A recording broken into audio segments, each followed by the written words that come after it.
वाहिगुरु जी का खालसा, वाहिगुरु जी की फतेह।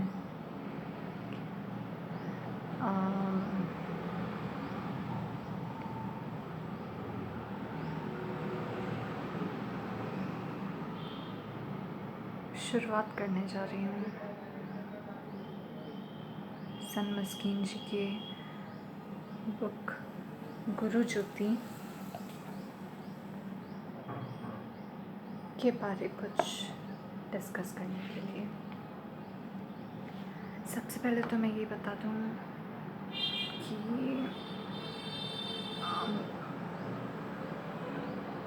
शेयर ज़रूर करना चाह रही हूँ नॉलेज जो पढ़ के थोड़ा बहुत समझ आ रहा है, लेकिन मैं इस अवस्था तक नहीं पहुँची हूँ, ना मुझे बहुत ज़्यादा नॉलेज है।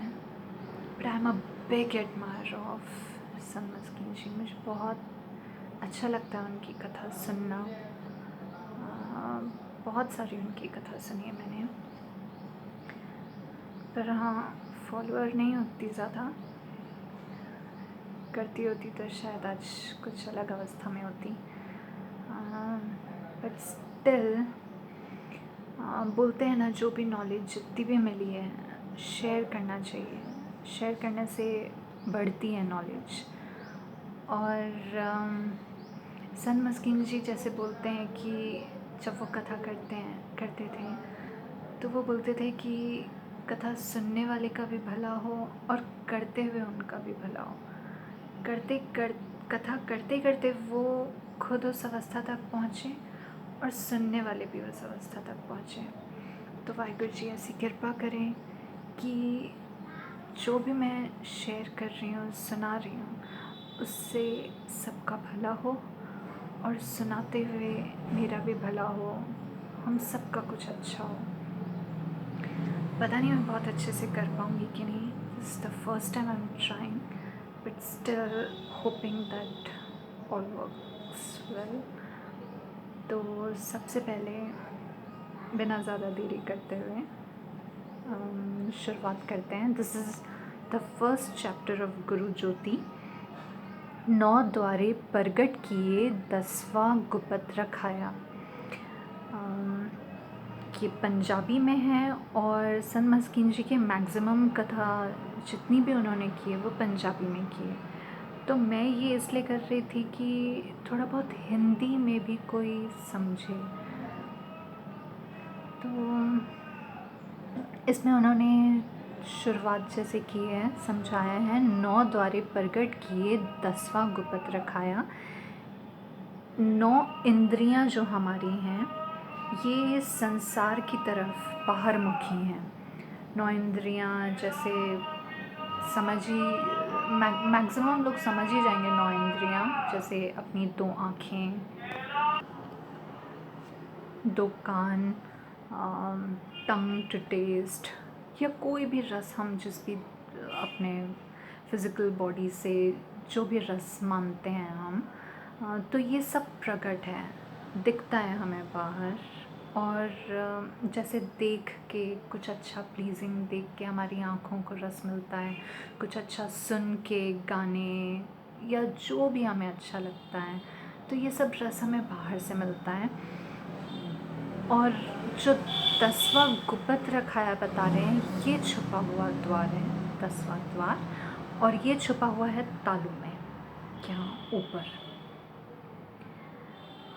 और यहाँ तक बहुत ही रेयर कोई किस्मत वाला खुशकिस्मत इंसान इस द्वार तक पहुँचता है।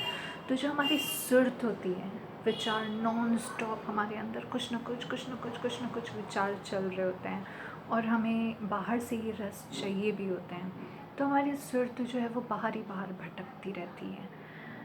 यहाँ अंदर जाने के लिए अपोजिट मुड़ना पड़ता है सुर्त को, और ये मुड़ती है अंदरों शब्द दी गुंजार पाके उस विच ध्यान जोड़न नाल सहजे सहजे सतगुर जी दी किरपा नाल सुरत अंदर मुखी होण लग पैंदी है।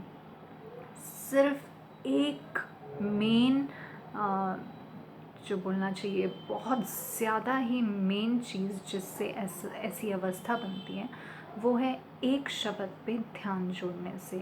कोई भी मंत्र, हर एक धर्म में एक ना एक मंत्र दिया गया है। ओम, अल्लाह, हमारे सिख धर्म में वाहिगुरु।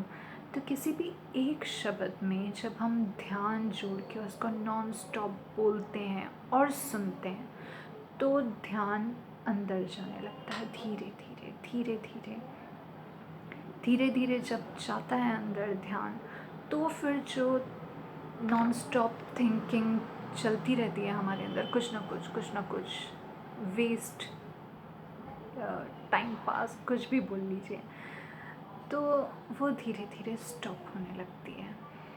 और फिर वो 10वां द्वार खुलता है और एक अवस्था जो बनती है उसका ज़िक्र है।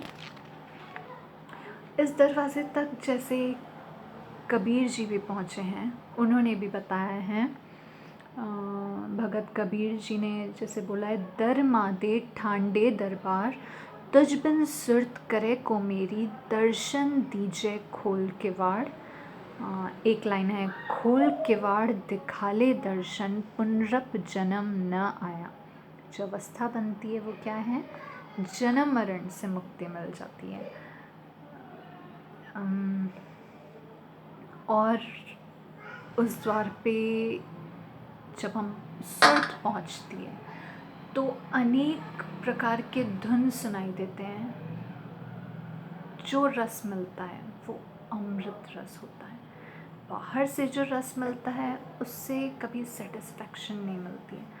हम जो भी देखे हैं, जो भी सुने हैं, हमें बार बार देखने का मन करता है, सुनने का मन करता है, फिर भी सेटिस्फैक्शन नहीं होती। हमने कोई चीज़ खाई है, हमने एक बार खा लिया, क्या हम सेटिस्फाइड हो गए? नहीं, हमें वो बार बार चाहिए होती है। किसी को कोई भी खाने की चीज़ पसंद हो, कोई भी ऐसा आप सोच सकते हैं, इमेजिन कर सकते हैं खुद ही को लेके कि हम सबको कुछ ना कुछ पसंद है, लेकिन हम खा के तृप्त नहीं होते हैं, हमें वो बार बार चाहिए होता है। और अगर उससे थोड़ा बहुत मन भर भी जाए तो हम फिर कोई और चीज़ की डिमांड हो जाती है, ख्वाहिश हो जाती है, फिर भी वो खा के फुल सेटिस्फैक्शन नहीं मिलती है। जैसे इसमें फिर और बताया गया है, बाणी की लाइन है, अखी वेख न रजिया बहु रंग तमाशे, उस्तत नंदा कन्न सुने रोवण ते हासे, सादी जीभ न रजिया कर भोग विलासे, नक न रज्जा वास ले दुर्गंध सुवासे, रज न कोई जीव या कूड़े भरवासे, पीर मुरीदा पिर हड़ी सच्ची रह रासे। आँख के बारे बोल रहे हैं, कितना कुछ इसने देखा है अब तक, देखते जा रहे हैं हम नॉन स्टॉप, लेकिन रज्जा नहीं, सेटिस्फाइड नहीं हुआ। कान जो है वो उस तक सुनना चाहते हैं, हमें लगता है हमारी वडियाई हो, तारीफ़ हो, नॉन स्टॉप हमें कुछ ना कुछ अच्छा सुनने को मन करता है। और कई ऐसे हैं, कई क्या, हम सब मतलब पूरी दुनिया में ऐसा भी होता है कि जिन्हें हम लाइक नहीं करते हैं, अगर कोई उनकी बुराई हमारे सामने कर रहा हो तो वो निंदा कहलाती है, वो सुनने में हमारे कानों को रस आता है। तो या तो उस्तत या तो निंदा, कन्न सुन के नहीं रजता, रो के हंस के हम क्या अब तक सेटिस्फाइड हो गए? नहीं। सादी जीभ न रजिया कर भोग विलासे, जितना भी हमारी जीभ ने अब तक जो भी चखा है उससे जीभ सेटिस्फाइड नहीं हुई है। नक न रज्जा वास ले, हमने कितनी अच्छी परफ्यूम्स जो भी मतलब स्मेल की है, नोज़ सेटिस्फाइड नहीं हुआ है। मतलब इन सब इंद्रियों से हम सेटिस्फाइड नहीं हुए हैं बेसिकली। और अब तक जीवन जी के भी हम सेटिस्फाइड नहीं हुए हैं। तो जब ये 10वें द्वार तक पहुंचते हैं तो रज़ेवा नसीब हो जाता है। मैं बहुड़ न तृष्णा भुखड़ी और रज्जा त्रिपत अघाए जियो। क्योंकि 9 दरवाज़े में हमें रस मिलता है, लेकिन वो फीका होता है, वो कंप्लीट सेटिस्फैक्शन नहीं देता है। और 10वें द्वार में अमृत रस है, अमृत, ऐसा रस जो नहीं मरता कभी। टोटल सेटिस्फैक्शन, कंप्लीट सेटिस्फैक्शन, पूरा ऐसी अवस्था में पहुंच गए जिसके बाद फुल्ली सेटिस्फाइड हो जाते हैं, फिर मुड़ना नहीं होता है। उस द्वार में एंट्रेंस हो गई, देन कम्प्लीटली सेटिस्फाइड, हम कम्प्लीटली सेटिस्फाइड हो जाते हैं। उस दरवाजे से एंटर करने के बाद वहाँ से वापस नहीं मुड़ते, फिर जन्म मरण नहीं होता। 9 दरवाजे 9 दर फीके रस, वहाँ पे फीका रस है इन 9 इंद्रियों से जो हमें मिलता है। और अमृत 10वें चुईजे, और 10वें द्वार से नॉन स्टॉप जो रस निकल रहा है वो हमारे अंदर ही है, अंदर ही है 10वें द्वार में। वो मेहनत करके, घालना करके हम उस अवस्था तक पहुंच सकते हैं। ईजी नहीं है, लेकिन वाणी ऐसा कहती है मुश्किल भी नहीं है। सबसे ईजी भी यही है, सबसे कठिन भी यही है, लेकिन कोशिश करनी पड़ती है। और जो बताया है उन्होंने, ये कोशिश कैसे हो जाती है, जब हम सत्पुरुषों की सोहबत में बैठते हैं, सतपुरखा दी सोहबत विच बैठ जद 9 द्वारियां दी भटकण दा पता चलता है, तां रुचि 10वें दी खोज नूं चल पैंदी है। तो जब हम अच्छी संगत करते हैं, जब हम सच्चे लोगों की संगत करते हैं, तो उनकी सोहबत करने से, उनकी संगत करने से हमें पता चलता है कि भटकना है ये।